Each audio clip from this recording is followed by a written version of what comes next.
नमस्कार. संघर्ष वृत्तवाहिनीमध्ये आपलं स्वागत. घेऊया ठाणे आणि आसपासच्या परिसरामधील घडणाऱ्या महत्त्वाच्या घडामोडींचा आढावा. माघार घेणाऱ्या उमेदवारांना 5 कोटी रुपयांना विकत घेतल्याचा अविनाश जाधव यांनी गंभीर आरोप केलेला आहे. याबाबत मनसेने निषेध आंदोलन देखील केलं आहे. ठाणे आणि कल्याण डोंबिवली महानगरपालिकेतील शिंदे गट आणि भाजपचे उमेदवार बिनविरोध निवडून आल्यानंतर मनसेचे नेते अविनाश जाधव यांनी कोटनाका येथील डॉक्टर बाबासाहेब आंबेडकर यांच्या स्मारकासमोर काळ्या फिती बांधून निषेध आंदोलन केलं. माघार घेणाऱ्या उमेदवारांना 5 कोटी रुपयांना विकत घेण्यात आल्याचा गंभीर आरोप देखील अविनाश जाधव यांनी केला आहे. तसेच दिवसभरामध्ये 100 कोटी रुपयांचा व्यवहार झाल्याचा दावा त्यांनी केला आहे. ठाणे आणि कल्याण डोंबिवली महानगरपालिकेत शिंदे गट आणि भाजपाचे काही उमेदवार बिनविरोध आल्याने अविनाश जाधव आणि मनसेच्या कार्यकर्त्यांनी काळ्या फिती बांधून याचा निषेध केला आहे. अविनाश जाधव यांनी माध्यमांशी संवाद साधत भाजप आणि शिंदे गटावरती जोरदार टीका देखील केलेली आहे. आमच्या अनेक उमेदवारांना संपर्क केले जात होते. कोपरी येथील मनसेच्या उमेदवाराला 5 कोटी रुपयांची ऑफर देण्यात आली होती. मशाल चिन्हावरील एका उमेदवार महिलेच्या घरी शुक्रवारी सकाळी पोलीस देखील गेले होते. तसेच त्यांच्या पतीची चौकशी देखील करण्यात आली. त्यांना रात्रीपासून अनेक जण शोधत होते आणि त्यांना विकत घेण्याचा देखील प्रयत्न केलेला आहे. पूर्वी मतदार विकत घेतले जात होते, पण आता उमेदवार विकत घ्यायला लागलेले आहेत. पुढील 5 वर्षांनी या देशात निवडणुका होणार नाहीत. निवडणुकीचे खोटे आमिष दाखवून कशाला निवडणुका घेता, अशी टीका देखील त्यांनी केलेली आहे. अर्ज मागे घेण्यासाठी दिवसभरामध्ये 100 कोटी रुपयांचा व्यवहार झाल्याचा दावा देखील जाधव यांनी केला आहे. मागे नाही घेतलेत, विकत घेण्यात आले. एखाद्या शहरामध्ये एखादा अर्ज बाद होणं हे समजू शकतो, पण ज्या वेळेला 14 उमेदवार बिनविरोध निवडून येतात ना, त्यावेळेला समजून यायचं की लोकशाही संपलेली आहे. काल अनेक आमच्या उमेदवारांना फोन येत होते आणि आमच्या उमेदवारांना पैसे देण्याची ऑफर करण्यात आल्या होत्या. आमच्या मनसेच्या कोपरीच्या उमेदवार आहेत राजश्री नाईक, त्यांचे मिस्टर आहेत सुनील नाईक. त्यांना काल रात्री तिथले पमनानी म्हणून एक उमेदवार आहेत, त्यांनी 30 ते 35 कॉल केले आणि भेटायला ये भेटण्याची मागणी केली. रात्री 2 वाजता तो त्यांना मुलुंड येथे भेटायला बोलवलं आणि 5 करोड रुपये देतो, उद्या सकाळी फॉर्म पाठी घे असं त्यांना सांगण्यात आलं. आज सकाळी आमच्या महाराष्ट्र नवनिर्माण सेनेचे पदाधिकारी आहेत अनिल माने, त्यांच्या मिसेस मशाल या चिन्हावर लढतात. त्यांच्या घरी आज सकाळी 8 वाजता पोलीस गेले आणि अनिल कुठे आहे, त्यांच्या मिसेस कुठे आहे त्याची चौकशी करायला त्यांनी सुरुवात केली. काल रात्रीपासून अनेक लोक त्यांना शोधत होती. आम्हाला माहीत होतं की अशा कुठल्या प्रकारची गोष्ट घडणार आहे, म्हणून आम्ही ऑलरेडी त्यांना पहिलं बाहेर पाठवलं होतं. त्यांच्या घरी पोलीस जाईपर्यंत दबाव टाकण्यात आला, विकत घेण्याचा प्रयत्न करण्यात आला. आज कल्याण डोंबिवलीमध्ये अनेक उमेदवारांना 5-5 कोटीला विकत घेण्यात आलं. माझी मागणी आहे निवडणूक आयोगाला की जेवढ्या उमेदवाराने उमेदवारी पाठी घेतलेले आहेत त्यांच्या मोबाईलचा डेटा चेक करावा. त्यांना कोणी कॉल केलं होतं आणि त्यांनी का ते पाठी घेतलं, एवढं काय घडलं की त्यांना ती उमेदवारी अर्ज पाठी घ्यावीशी वाटली आणि मग पाठी घ्यायची होती तर आधी तुम्ही भरली का होतात. हे असे अनेक प्रश्न आमच्या समोर आहेत आणि निवडणूक आयोगाने याची निष्पाप चौकशी करावी, त्या आरोंची चौकशी करावी आणि त्याच्यानंतर त्या जागात जर चुकीचं काही घडलं असेल तर पुन्हा फेर निवडणूक करावी, ही आमची मागणी आहे. आणि या मागणीसाठी उद्या सकाळी आम्ही कोर्टाची पायरी चढतोय. मला सर मनसेची नाही, अनेक पक्षांच्या उमेदवारांनी अर्ज पाठी घेतलेले आहेत आणि त्याच्यानंतर त्यांनी फोन स्विच ऑफ केलेले आहेत. मला असं वाटतं की जर पक्षाच्या चिन्हावर एखादी निवडणूक होत असेल आणि तो उमेदवार फोन बंद करून निघून जात असेल तर याचा अर्थ कुठेतरी डायसी आहे, काहीतरी फिशी आहे ना. सो या सगळ्या गोष्टींची चौकशी व्हावी या मागणीसाठी आज आम्ही बसलोय. खरं तर पहिले असं म्हटलं जायचं की मतदार विकत घेतला जातो, आता उमेदवार विकत घ्यायला लागले. मला वाटतं पुढच्या 5 वर्षांनी या देशामध्ये निवडणुका होणारच नाहीत. स्ट्रेट अर्धे भारतीय जनता पक्ष वाटून गेल, उरलेले शिवसेना वाटून गेल आणि अशाच लढती होतील. याच्या पुढे निवडणुकीचं खोटं आमिष दाखवून निवडणुकीची प्रक्रिया राबवून कशाला देशाचे करोडो रुपये खर्च करताय. स्ट्रेट वाटून घ्या ना तुम्ही दोघांमध्ये. आणि जर आत्ता तुम्ही 5-5 कोटी रुपये खर्च करणार असाल तर नंतर काय कराल निवडणुकीला. तर तुम्ही, मला वाटतं की आम्हाला फिरून नाही देणार ठाण्यामध्ये, अशी वेळ आणा तुम्ही आमच्यावर. काल मी म्हटलं होतं की शिवसेनेचे सचिव आहे संजय मोरे, त्यांच्या बायकोच्या अगेन्स्ट आमचा एक फॉर्म होता, तो त्या आरोच्या मदतीने काढण्यात आला. अनेक फॉर्म काढण्यात आले आणि मी कालच म्हटलं होतं आता यांचा पुढचा डाव असेल की जो कोण एक अपक्ष उरला आहे त्याला आता हे विकत घेतील आणि बिनविरोध करतील. आज सकाळी बिनविरोध झाले तिथे इलेक्शन. म्हणजे आम्ही जे बोलतोय ते खरं आहे. अरे राजकीय हात करोडो रुपये ज्यावेळेला दिले जातात त्यावेळेला कुठला तरी मोठा राजकीय हात असेल ना. असंच करोडो रुपये देऊन होतं का हो. मी तुम्हाला खात्रीने सांगतो की काल दिवसभरात 101 कोटी रुपयाचा व्यवहार झाला असेल या सगळ्या उमेदवारांना अर्ज पाठी घेण्यासाठी. आणि एवढे पैसे येतात कुठून यांच्याकडनं ह्याची खरी पहिली चौकशी झाली पाहिजे. पण काय ना, आपल्याकडे संविधान परत स्वातंत्र्य ह्या सगळ्या नावासाठी आहेत, नावासाठी असलेल्या गोष्टी आहेत. आपल्याकडे राजशाही लोकशाही नाही, आपल्याकडे राजशाही आहे. आणि मला वाटतं राजशाहीच्या मार्गावर आपला देश निघालेला आहे. याच्या पुढे उमेदवारही आधी मतदार पळवत होते, आता उमेदवार पळवायला लागले, EVM मध्ये घोळ व्हायला लागला. याच्यापुढे आम्ही आता इलेक्शनला उभं राहायचं की नाही आमच्या समोर प्रश्न आहे. नाही, आम्ही तर लढत राहणार आहोत. तुम्हाला काय काय काय गोंधळ करायचा तो करा. लोकांना विकत घ्यायचंय, विकत घ्या, विकत किती घ्यायचंय तेवढा आम्हाला काही फरक पडत नाही. आम्ही भारतातली महाराष्ट्रातली जनता ही तुम्हाला उकडून फेकल्याशिवाय राहणार नाही. सर्व नागरिकांना आवाहन करण्यात येत आहे की सध्या डासांमार्फत पसरणाऱ्या डेंग्यू या आजाराचा प्रसार रोखण्यासाठी प्रत्येकाने पुढील प्रमाणे कार्यवाही करावी. डेंग्यू आजार एडिस इजिप्ती हा डास चावल्याने होतो. या डासांची पैदास साचलेल्या किंवा साचवलेल्या स्वच्छ पाण्यामध्ये होते. 8 दिवसांपेक्षा जास्त दिवस पाणी उघडे व साचून राहिल्यास त्यात डास अंडी घालतात. अंड्यांच्या अळ्या तयार होऊन पुढे डास तयार होतात. यासाठी आपल्या घरातील पाणी साठे उदाहरणार्थ बॅरल्स, पिंपे, टाक्या, हौद, रांजणे इत्यादी दर आठवड्याला रिकामे करून घासून पुसून कोरडे करून पुन्हा भरावे. 1 दिवस कोरडा दिवस म्हणून पाळावा.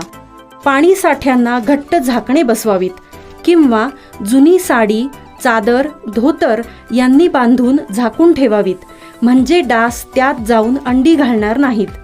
घराच्या गच्चीवर, आजूबाजूला, अंगणात कोठेही पाणी साचू देऊ नये. भंगार सामान उघड्यावर टाकू नये. उदाहरणार्थ टायर्स, प्लास्टिक सामान, कुंड्या, टाकाऊ वस्तू इत्यादी. अशा सामानात पावसाचे पाणी साठून त्यात डेंग्यूच्या डासांची पैदास होते. घरातील कूलर्स, फ्रीजच्या पाठीमागील ट्रे हे देखील वेळोवेळी कोरडे करावेत. लक्षात ठेवा, नुसत्या फवारणीने डास घनता कमी होत नाही, तर त्यासाठी डास पैदास ठिकाणे नष्ट करणे ही आपल्या सर्वांची जबाबदारी आहे. कोणताही ताप अंगावर न काढता जवळच्या शासकीय रुग्णालयात मोफत औषधोपचार घ्या. अशा प्रकारे नागरिकांनी सहकार्य केल्यास डेंग्यूचा प्रसार रोखणे सहज शक्य आहे.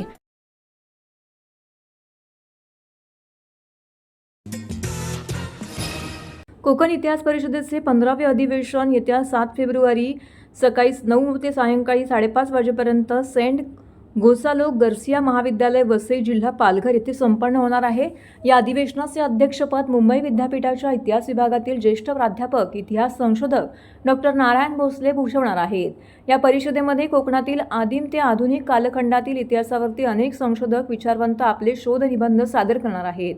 कोकण इतिहास परिषदेच्या वतीने दिला जाणारा मानाचा जीवन गौरव पुरस्कार यावर्षी ज्येष्ठ इतिहास संशोधक, भारतीय कला मंदिर स्थापत्य व मूर्तिशास्त्राचे थोर अभ्यासक डॉक्टर गो. बन देगलूकर यांना प्रदान करण्यात येणार असून त्यांना सन्मानित देखील करण्यात येणार आहे.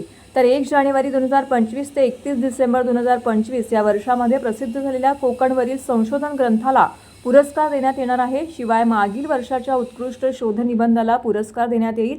महाविद्यालयाने आयोजित केलेल्या छायाचित्र, भित्तिचित्र, किल्ले स्पर्धांना देखील बक्षिसं देण्यात येणार आहेत. यावेळी सोमनाथ विभूते, प्रवीण कदम, डॉक्टर विद्या गाडगीळ इत्यादी मान्यवर उपस्थित होते.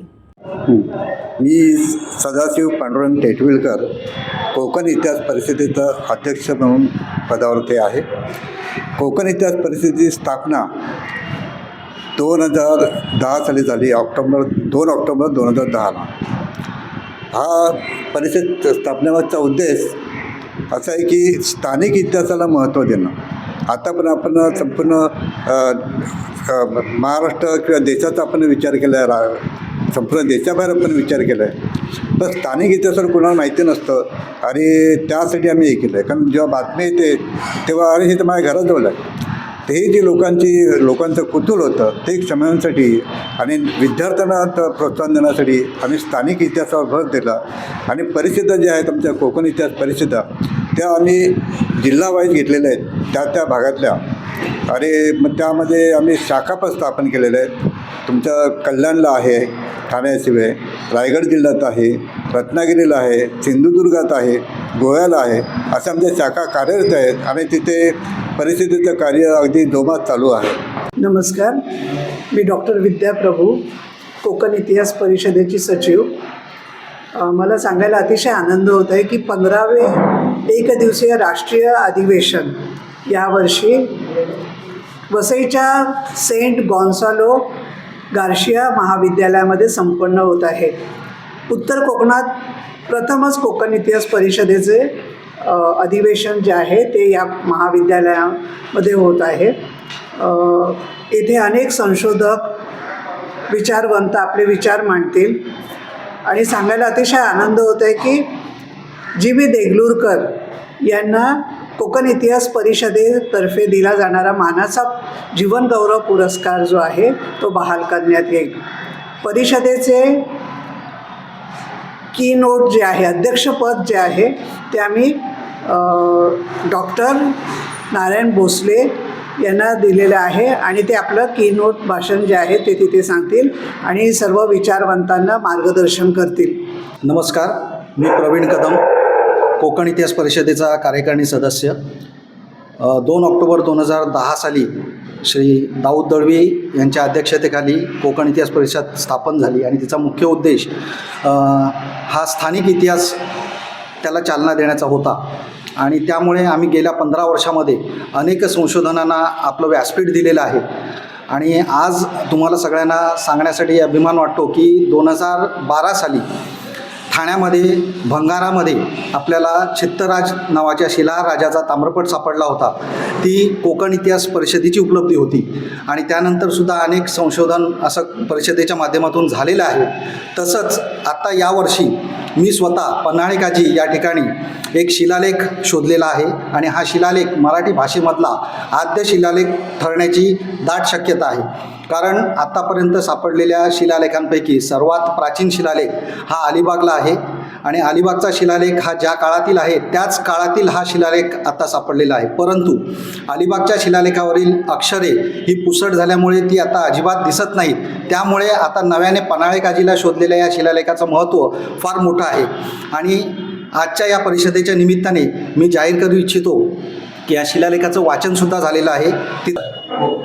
मी प्राचार्य डॉक्टर सोमनाथ विभूते, संत गोन्सालो गार्सिया कला आणि वाणिज्य महाविद्यालय वसई, जिल्हा पालघर. सर्वप्रथम मी कोकण इतिहास परिषद यांचे मनपूर्वक आभार व्यक्त करीत आहे की त्यांनी या परिषदेचे 15वे राष्ट्रीय अधिवेशन आमच्या महाविद्यालयात आयोजित करण्याची आम्हाला परवानगी दिलेली आहे.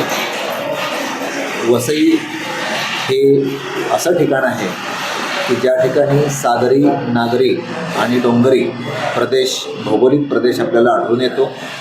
केवळ एवढंच नव्हे तर एक मोठं ऐतिहासिक महत्त्व असणारं हे शहर आहे. आणि या ठिकाणी आमच्या महाविद्यालयाला अलीकडेच 41 वर्ष पूर्ण झालेली आहेत. या महाविद्यालयामध्ये आम्ही हे अधिवेशन घेण्यासाठी उत्सुक आहोत. कोकण इतिहास परिषदेच्या माध्यमातून कोकण इतिहास पत्रिका दरवर्षी अधिवेशनाच्या दिवशी प्रसिद्ध होत असते. याही वर्षी 7 फेब्रुवारीला अधिवेशनाच्या दिवशी इतिहास पत्रिका प्रसिद्ध होणार आहे. ही इतिहास पत्रिका जास्तीत जास्त संशोधनपर व्हावी असा कोकण इतिहास परिषदेचा नेहमीच प्रयत्न असतो आणि त्या दृष्टीने ही इतिहास पत्रिका संशोधनपर लेखांनी दरवर्षी आम्ही साजरी करत असतो किंवा त्या ठिकाणी ते लेख देत असतो. आपण सर्वांनी अशा पद्धतीचे लेख देऊन इतिहास पत्रिकेला सहकार्य करावं अशी इतिहास पत्रिकेची संपादिका म्हणून मी प्राध्यापिका भारती जोशी आपल्या सर्वांना विनंती करत आहे. कळवा परिसरामध्ये भारतीय जनता पार्टी यांच्या वतीने उमेदवारी नाकारल्यानंतर अपक्ष म्हणून नीता पाटील यांनी आपला उमेदवारी अर्ज दाखल केला होता. खरं तर कळवा परिसरामध्ये भारतीय जनता पार्टीचं अस्तित्व वाढवण्याचं काम हे अत्यंत प्रामाणिकपणे गेल्या अनेक वर्षापासून नीता पाटील यांनी केलेलं आहे. भारतीय जनता पार्टीच्या विविध योजना त्यांनी घराघरांमध्ये पोहोचवण्याचं काम केलंय आणि मनामनामध्ये भाजपचं नाव पेरण्याचं देखील त्यांनी महत्त्वपूर्ण काम केलंय. सर्वत्र भारतीय जनता पार्टीचं स्ट्रॉंग नेटवर्क त्यांनी आतापर्यंत उभं करण्याकरिता महत्त्वपूर्ण अशी कामगिरी केली होती. मात्र ऐनवेळी पक्षाने त्यांचं तिकीट रद्द केलं. त्यामुळे अखेरीस त्यांनी आपला उमेदवारी अर्ज हा अपक्ष दाखल केला होता. नागरिकांची सेवा करण्याची इच्छा मनामध्ये ठेवून त्यांनी आजपर्यंत भाजपचं कार्य केलं होतं आणि यापुढे देखील नागरिकांची सेवा करायची होती म्हणून त्यांनी आपला उमेदवारी अर्ज अपक्ष म्हणून दाखल केला होता. मात्र पक्षाने उमेदवारी नाकारल्यानंतर कुठेतरी त्यांना वाईट वाटलं होतं. मात्र भाजपाचे कार्य मनापासून केलं आहे. शिवाय पक्षाने दिलेला निर्णय मला मान्य आहे असं सांगत त्यांनी आपला उमेदवारी अर्ज मागे घेतल्याचं त्यांनी यावेळी प्रसारमाध्यमांशी बोलताना सांगितलंय. त्याचबरोबर येणाऱ्या काळामध्ये महायुतीच्या उमेदवारांचा आपण मनापासून प्रचार देखील करू असं देखील त्यांनी यावेळी म्हटलंय. हो, मी जेव्हा उमेदवारी नाकारलेली होती त्याच्यानंतर मी माझे जे कार्यकर्ते होते आणि माझे जे जनता आतापर्यंत जी मला त्यांनी साथ दिलेली आहे, नागरिकांनी प्रत्येक जण येऊन मला भेटत होते. प्रत्येक माझा कार्यकर्ता येऊन भेटत होता की नाही ताई, आपल्याला उमेदवारी लढवायचीच आहे आणि तुम्ही अपक्ष लढा, आम्ही तुमच्या सोबत आहोत. म्हणून मी अपक्ष फॉर्म भरला होता. पण त्याच्यानंतर मी माघार घेतली कारण मी कुठेतरी मला असं ती एक खंत वाटत होती मनात की मी कुठेतरी पक्षाशी बंडखोरी करून या सगळ्या गोष्टी करत आहे. कारण भाजपामध्ये मी आज इतकी वर्ष काम केलेलं आहे आणि भाजपा एक पक्ष असा आहे की तिथे संयम आणि पक्षनिष्ठा ही जास्त बघितली जाते आणि ते कसं असतं ना की आपल्या नसानसात ती गोष्ट आत्ता 12-15 वर्षापर्यंत ती गोष्ट नसानसात पूर्ण घुसलेली आहे. आणि त्याच्यामुळे मी माझ्या कार्यकर्त्यांना समजावलं की एखादी निवडणूक म्हणून आपण काही हारत नाही आहोत, निवडणूक नाही लढली म्हणून आपण आपलं काम आहे ते अजून जोमाने अशाच प्रकारे पुढे करत राहू. म्हणून हा सगळा विचार करून मी माझा अर्ज मागे घेतलेला आहे. हो, बरोबर आहे, पण शेवटी तो आता पक्षाचा निर्णय आहे आणि तो आम्ही मान्य केलेला आहे. डावळलं म्हणण्यापेक्षा आम्ही बघा पूर्ण आमच्या तयारीनिशी आम्ही उतरत होतो. असं नाही की अगदी आम्ही बीजेपीचं तिकीट भाजपाच्या तिकिटावर उमेदवारी लढवतो असं नव्हतं. जेव्हा जेव्हा आम्ही आता जे लाडक्या बहिणींचं जेव्हा आम्ही ते राबवले लाडक्या बहिणी योजनेचं, तेव्हा आम्ही जवळजवळ 1,500 महिलांचे फॉर्म भरून घेतले आणि त्यातल्या जवळजवळ 90% महिलांना त्याचा लाडक्या बहिणींचा लाभ मिळाला. त्याच्यानंतर आम्ही जे सदस्य नोंदणी होती त्याच्यामध्ये जवळजवळ आम्ही 1000 सदस्य नोंदणी केले. त्याच्यानंतर आरोग्य शिबिरामध्ये जवळजवळ 2000 लोकांनी आरोग्य शिबिराची नोंद झाली. त्याच्यानंतर भाजपा अंतर्गत आम्ही हर घर चलो अभियान असो किंवा हर घर तिरंगा अभियान असो, ह्या अभियानाअंतर्गत आम्ही प्रत्येक घराघरात पोचलेलो होतो आणि अशा प्रकारे आमची पूर्णपणे आम्ही तयारीनिशी ह्याच्यामध्ये उतरणार होतो. पण काही कारणास्तव त्या गणित त्यांची कुठे कमी जास्त झाली आणि झाल्या सर्व गोष्टी. मनामध्ये नाराजी तर खूपच आहे कारण इथे आम्ही स्वतःला बाजूला ठेवून आम्ही एक लोकांसाठी काम करत होतो आणि लोकांची इच्छा होती की ताई यावेळेस तुम्ही म्हणजे जे काही आमचे भाजपा कार्यकर्ते होते सगळ्यांना लोकांची साथ होती की यावेळेस आम्हाला काहीतरी बदल घडवायचा आहे आणि त्या अनुषंगानेच आम्ही या सगळ्या याच्यामध्ये उतरणार होतो. हे बघा, आम्ही भारतीय जनता पार्टी म्हणून आम्ही हे काम करणार आहोत आणि करत राहू. ओडिशा आणि तेलंगणा राज्यातून महाराष्ट्रात होणाऱ्या अंमली पदार्थाच्या तस्करीचं मोठं रॅकेट ठाणे गुन्हे शाखेच्या मालमत्ता कक्षाने उद्ध्वस्त केलं आहे. खारेगाव टोलनाक्यावर सापळा लावून पोलिसांनी एका इनोव्हा कारमधून तब्बल 638 किलो गांजा जप्त केला असून या कारवाईमध्ये 2,14,16,000 रुपयांचा मुद्देमाल हस्तगत करण्यात आला आहे. या प्रकरणी तेलंगणा येथील एका तस्कराला अटक करण्यात आलेली आहे. मालमत्ता कक्षाचे पोलीस हवालदार जयकर जाधव यांना एका आलिशान कारमधून मोठ्या प्रमाणामध्ये गांजा ठाण्यामध्ये येणार असल्याची माहिती मिळालेली होती. या माहितीच्या आधारे वरिष्ठ पोलीस निरीक्षक गोरखनाथ घारगे यांच्या नेतृत्वाखाली पथकाने खारेगाव टोलनाक्याजवळ सापळा लावला. संशयास्पद इनोव्हा कार येताच पोलिसांनी घेराव घालून झडती घेतली असता कारमध्ये मोठ्या प्रमाणामध्ये गांजा साठवून ठेवल्याचं आढळून आलंय. या कारवाईमध्ये पोलिसांनी चिन्ना टागूर लक्ष्मण नायक याला ताब्यात घेतलंय. त्याच्याकडून 2,04,16,000 रुपये किमतीचा 638 किलो गांजा आणि 10 लाख रुपये किमतीची इनोव्हा कार असा एकूण 2,14,16,000 रुपयांचा मुद्देमाल जप्त करण्यात आलेला आहे.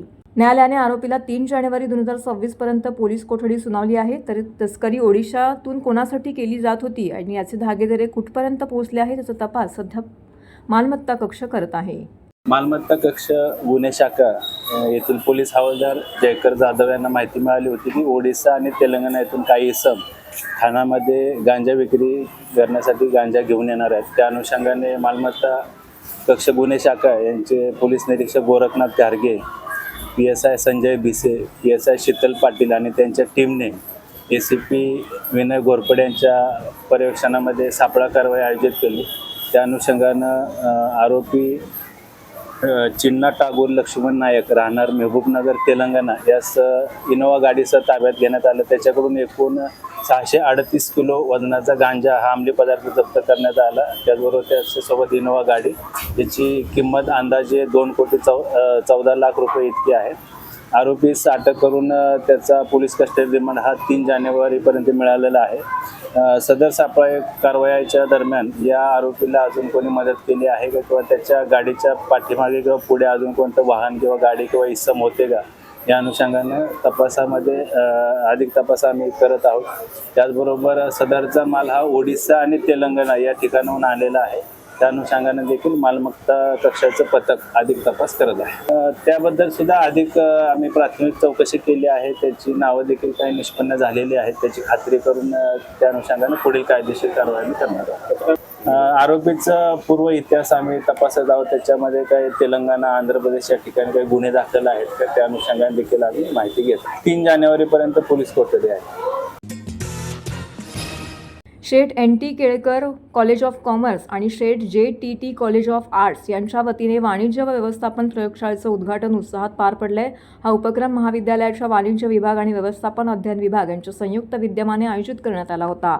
या प्रयोगशाळेमध्ये विविध अभ्यासक्रमातील विद्यार्थ्यांनी सार्वजनिक संबंध, धोरणात्मक व्यवस्थापन, जाहिरात, वित्त व बँकिंग निर्णयात विपणन, माहिती तंत्रज्ञान व्यवस्थापन अध्ययन तसेच उद्योजकता अशा विविध विषयांवरती आधारित मॉडेल्स सादर केली.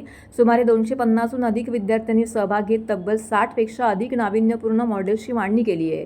या प्रयोगशाळेचं उद्घाटन महाविद्यालयाचे मान्यवर माजी विद्यार्थी निखिल सुळे यांच्या हस्ते करण्यात आले आहे.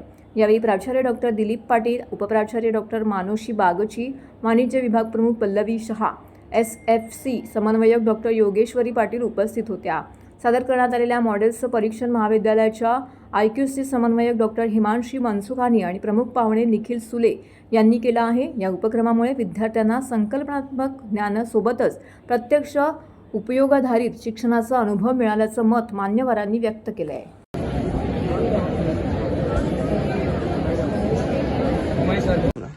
आज 3 जॅन आहे.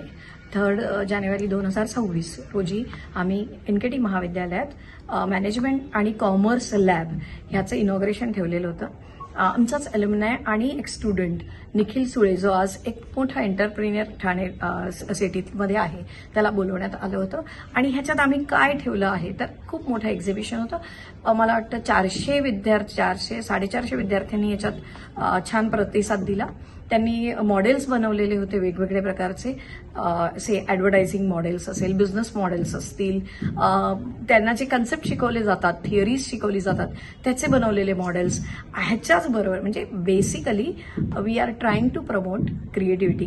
आज today's era is all about innovative learning, creative aspect, experiential learning आणि हे सगळं शिकवण्यासाठी एक नवीन पद्धत वापरली गेली पाहिजे. आणि म्हणूनच NKT महाविद्यालयाने कॉमर्स आणि मॅनेजमेंट लॅब ही आपल्या महाविद्यालयात चालू केलेली आहे, ज्याच्याद्वारे आम्ही मुलांना भरपूर प्रकारे ट्रेनिंग देणार आहोत.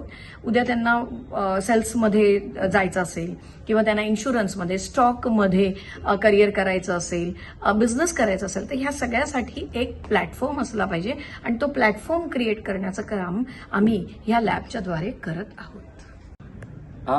बऱ्याच सगळ्या मुलांनी, बऱ्याच सगळ्या विद्यार्थ्यांनी आपापले प्रोजेक्ट्स प्रेझेंट केले होते.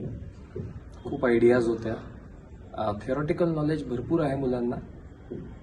फार थोड्या मुलांच्याकडे प्रॅक्टिकल अप्रोच दिसला आणि पर्पजही दिसला. आणि आय एम हॅपी की अशी एक साधारण 20 ते 25% मुलं होती की ज्यांना आपण हे प्रोजेक्ट का करतोय त्याच्याबद्दल त्यांना विस्तृत माहिती होती आणि त्यांचं विजन क्लिअर होतं. येत्या 15 जानेवारीला 2026 रोजी होत असलेल्या ठाणे महानगरपालिकेच्या सार्वत्रिक निवडणुकीत मतदानाचा टक्का वाढवून किंबहुना नागरिकांनी संविधानाने दिलेला अधिकार बजावावा यासाठी लोकमान्य नगर परिसरामध्ये जनजागृती करण्यात येत आहे. ठाणे महानगरपालिका शाळा क्रमांक 5, 22 आणि 120च्या विद्यार्थ्यांनी प्रभात फेरी काढून नागरिकांमध्ये मतदानाबाबत जनजागृती केली आहे. या प्रभात फेरीमध्ये शालेय विद्यार्थी मोठ्या संख्येने सहभागी झाले होते. निवडणूक अधिकारी तथा आयुक्त सौरभ राव यांच्या मार्गदर्शनानुसार स्वीपच्या उपक्रमाच्या नोडल अधिकारी तथा उपायुक्त मिताली संचेती यांच्या सहकार्याने जनजागृती अभियान राबवण्यात येत आहे. मतदानाच्या दिवशी सार्वजनिक सुट्टी देण्यात आली असून प्रत्येकाने मतदानाचा हक्क बजावावा. लोकशाहीचा आधार करून सर्वाधिक मतदान, आई बाबा माझ्यासाठी भविष्यासाठी मतदान करा अशा आशयाचे फलक हातामध्ये घेऊन विद्यार्थ्यांनी मतदान करण्याचं आवाहन नागरिकांना केलं आहे. तर हे होतं संघर्ष वृत्तवाहिनीचं आजचं बातमीपत्र. उद्या पुन्हा भेटू याच वेळी याच ठिकाणी ताज्या घडामोडींसह. तोपर्यंत नमस्कार.